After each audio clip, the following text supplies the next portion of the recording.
Hello. तो आज हम लोग चैप्टर 4 स्टार्ट करेंगे, जिसके मैंने थोड़े बहुत क्वेश्चन भेज दिए थे पहले। चैप्टर का नाम है सॉर्टिंग मटेरियल्स इनटू ग्रुप्स। देखो, सॉर्टिंग का मतलब क्या होता है, किसी भी चीज़ को किसी कैटेगरी में डालना, मतलब सॉर्ट करना। जैसे लाइब्रेरी में तुमने देखा होगा, तुम लाइब्रेरी में जाओगे तो इंग्लिश की बुकें एक सेट में रहती है, हिंदी की बुकें एक सेट में रहती है। तो हमने क्या कर रखा है, उसको सॉर्ट कर रखा है। नहीं तो जैसे मैथ्स में बोलते हैं सॉर्ट इनटू इंक्रीजिंग ऑर्डर, मतलब इंक्रीजिंग ऑर्डर में लगाओ। तो किसी खास सीक्वेंस या कैटेगरी में किसी चीज़ को लगाना। मटेरियल क्या होता है, देखो मटेरियल की कुछ प्रॉपर्टीज़ होती हैं। सभी जो मटेरियल होते हैं वो स्पेस और वॉल्यूम लेते हैं। स्पेस का मतलब क्या है, सेम। किसी वॉल्यूम का मतलब है कितना स्पेस कोई चीज़ लेती है। तो हर जो मटेरियल है, ऑल मटेरियल्स जो हैं वो स्पेस को ऑक्यूपाई करते हैं, ठीक है। तो ये पहला पॉइंट हो गया। और दूसरा जो है, सभी मटेरियल का क्या होता है, मास होता है। मास होता है। तो मटेरियल क्या चीज़ होती है, जिसका मास और वॉल्यूम दोनों चीज़ होती है। ये अभी जैसे तुम हायर क्लासेस में जाओगे तो मैटर और मटेरियल दोनों में डिफरेंस क्या है वो पता चलेगा, ठीक है। तो इतना भी ध्यान रख लेना, मटेरियल का मास और वॉल्यूम जिस भी चीज़ का होता है उसको हम लोग मटेरियल। मटेरियल के एग्जांपल कुछ भी हो सकता है। जैसे तुम देख लो,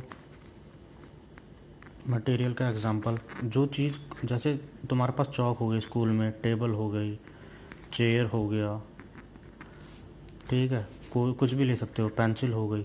जिस भी चीज़ का कुछ मास है और वो कोई स्पेस घेरती है तो हम लोग उसे मटेरियल कहेंगे। लेकिन जैसे नॉन मटेरियल में क्या आएगा, जैसे तुम्हारे टेलीफोन के सिग्नल है ना, वो तो दिखाई नहीं दे रहे, तो उनका मास भी नहीं होता और वो वॉल्यूम भी ऑक्यूपाई नहीं करती, तो ये मटेरियल नहीं होगा, ठीक है। तो हम लोग मटेरियल को सॉर्ट करेंगे डिफरेंट ग्रुप्स में। तो इसी को हम लोग क्या बोलते हैं, क्लासिफिकेशन। क्लासिफिकेशन का मतलब क्या है, ग्रुप करने का प्रोसेस को हम लोग क्या बोलते हैं, क्लासिफिकेशन बोलते हैं। तो यहाँ मैंने लिख रखा है grouping together things with similar properties. तो किसी भी चीज़ की कोई सिमिलर प्रॉपर्टीज़ है तो हम लोग उसे क्या करते हैं, क्लासीफाई कर देते हैं।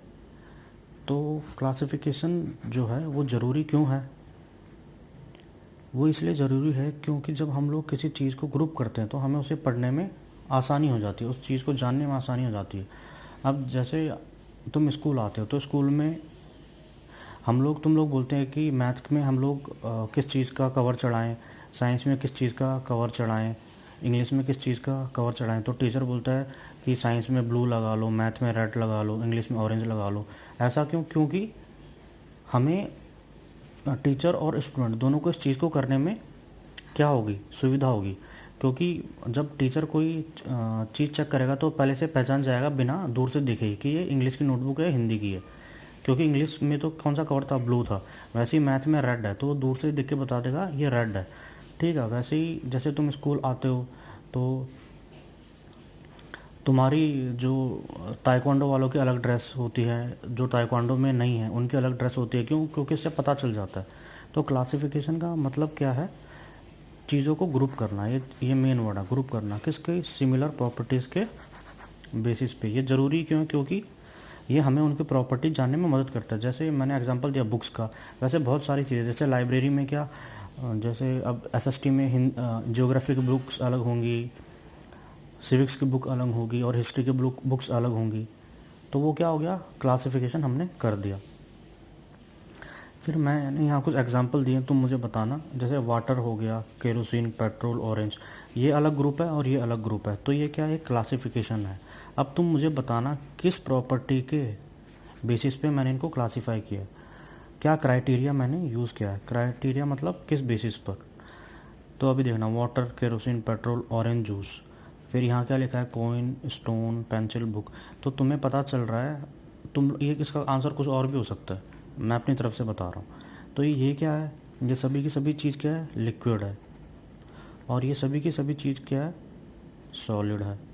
तो इससे हमें पता चला इसका क्राइटेरिया क्या हो सकता है, स्टेट हो सकता है। स्टेट मतलब सॉलिड, लिक्विड या गैस, ठीक है। वैसे ही मैं दूसरा एग्जांपल दे रहा हूँ। जैसे आयरन, कॉपर, एल्यूमिनियम, ये एक ग्रुप में आ गए, ये दूसरे ग्रुप में, वुड और पेपर।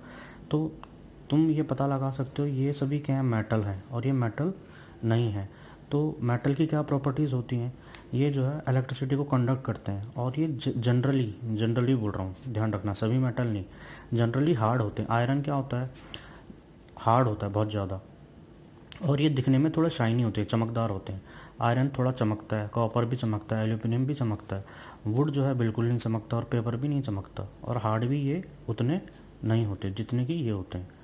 तो यहाँ क्राइटेरिया क्या हो सकता है, अपीयरेंस, मतलब दिखते कैसे हैं, ठीक है। फिर ये तीसरा एग्जांपल मैं ले रहा हूँ, काउ, ह्यूमन, डॉग, ठीक है, ये पहला ग्रुप हो गया। तो दूसरा ग्रुप क्या है, वुड, स्टोन और हाउस। तो इसका क्राइटेरिया क्या हो सकता है, इसका क्राइटेरिया हो सकता है लिविंग, ये क्या है, लिविंग थिंग्स, ये क्या है, नॉन लिविंग। तो इसका क्राइटेरिया हो सकता है लिविंग और नॉन लिविंग, ठीक है। तो आज हमने 3 चीज़ें पढ़ी, पहले इन वर्ड्स का मीनिंग, फिर क्लासिफिकेशन की डेफिनेशन, वो क्लासिफिकेशन ज़रूरी क्या है, और क्लासिफिकेशन का क्राइटेरिया कैसे बनता है। फिर मैं जूम क्लास में थोड़ा इसको डिटेल में समझाऊंगा।